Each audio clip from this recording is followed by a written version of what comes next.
First, Machine Gun Kelly threw his hat in the ring. Now it seems like Joe Buddens might be ready for some of that Marshall Mathers work.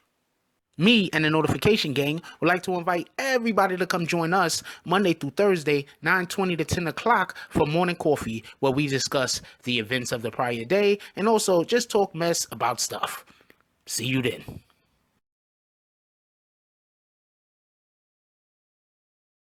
Hey, don't forget to check out the link of the day in the description.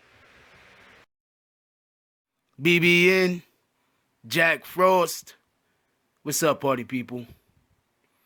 Alright, so this is what happens when you call for all the smoke. Sometimes people accept it. And then what do? Before I get into this whole Joe Buddens Eminem situation, I'm going to tell you a quick story. Don't worry, take 2 seconds. After I tell you the story, then I get into the Joe Budden situation, you will 100% understand the gravity of what I'm trying to say in the story. So that's why I got to tell the story first. So recently I was at the courts playing basketball. There was a group of guys that came in to play. It was like a brother and I guess their friends or their cousin. I don't know what the hell. It was about 5 or 6 of them. So they come into the park and they want to play basketball. And the whole time that they're there, they're like trying to like just start shit. They're like just saying stuff like they're tough guys. Right? Because, you know, everybody's a tough guy when they're in a group. Or should I say anybody can be a tough guy when they're in a group. Anyway, so after a little while, they come in. They start trouble with one particular guy. That nigga say, all right, this is what it is, right?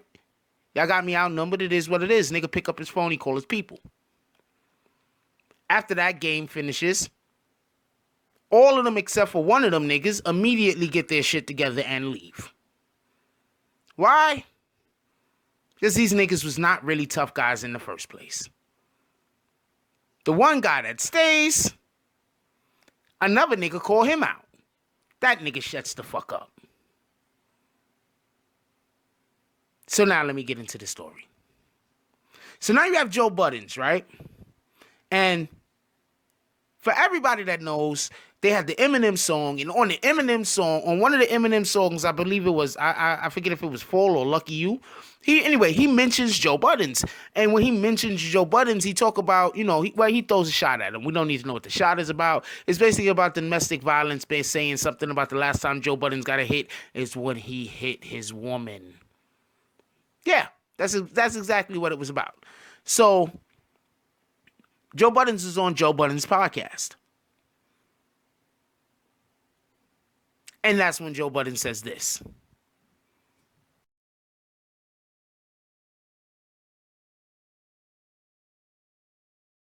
I won't talk about. So my crossroads is this. In the event that you want to address me, nigga, you'll do it outside of your album rollout. Let me know that you mean it. Let me know that you really took some time out of your day to go in the booth and address another nigga when there was no financial gain involved for you. I keep saying that. And the second that you do it, I'm on your ass. Hear me loud and clear. There we have it. I am gonna cut your fucking ass up. All right. And I've been waiting, baby.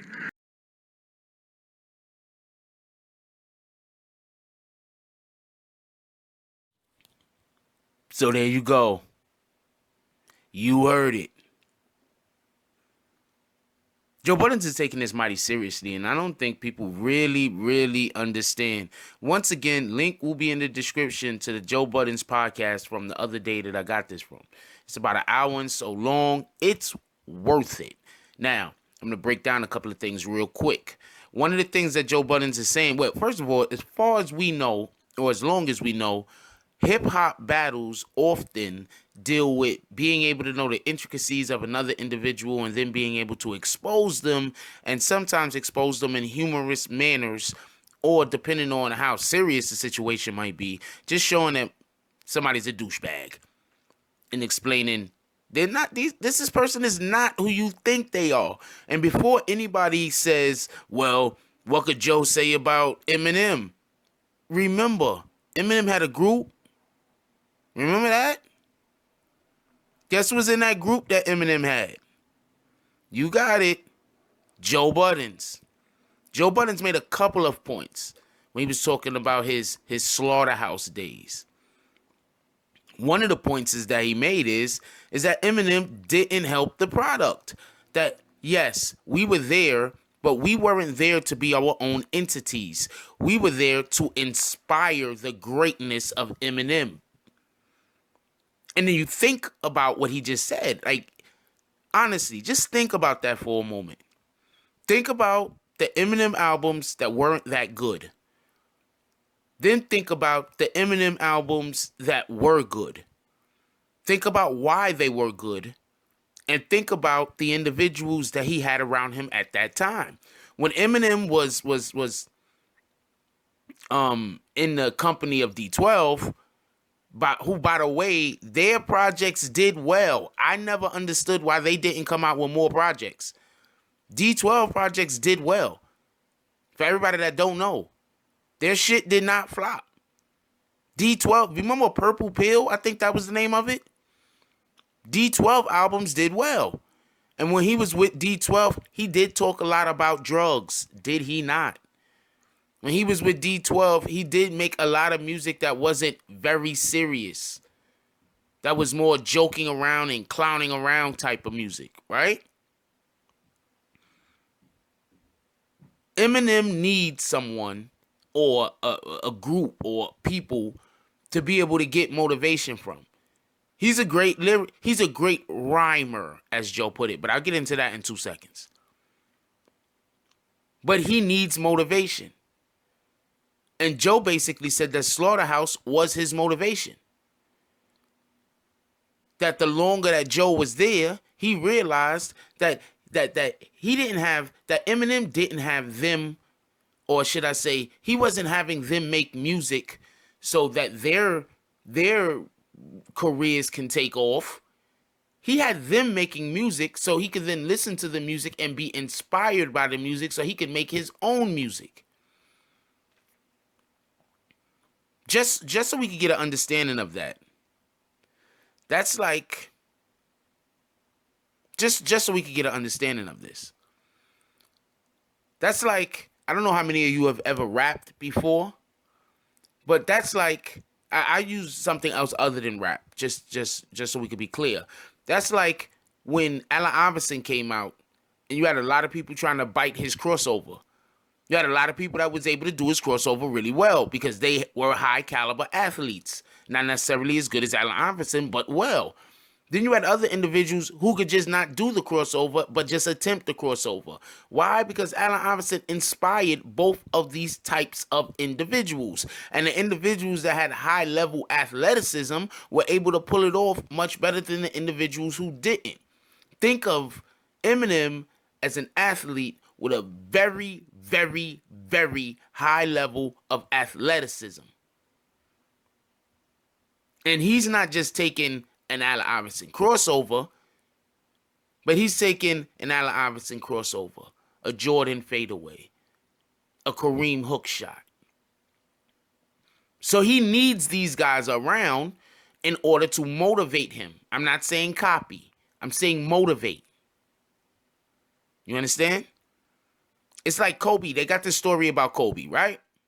So Jay Williams, when he was with Chicago was going to play Los Angeles one game. So Jay Williams thought, you know what? I'm going to show up early, get a couple of shots in. So he shows up early. Before he gets there, Kobe's already there working out. Jay Williams does his workout. Jay Williams getting ready to leave, he see Kobe still working out. He sits there for about an hour watching Kobe working out, going hard. So then after about an hour, he leaves. Later on, Kobe says the reason why he stayed a little bit of extra time was because he knew that Jay Williams was watching him. That was his motivation. This is what Eminem needs. Eminem needs motivation. So with that being said, imagine the different opportunities or the different things that Joe Buddens has maybe seen to make him come to this conclusion. I don't think Eminem wants that smoke. I just don't.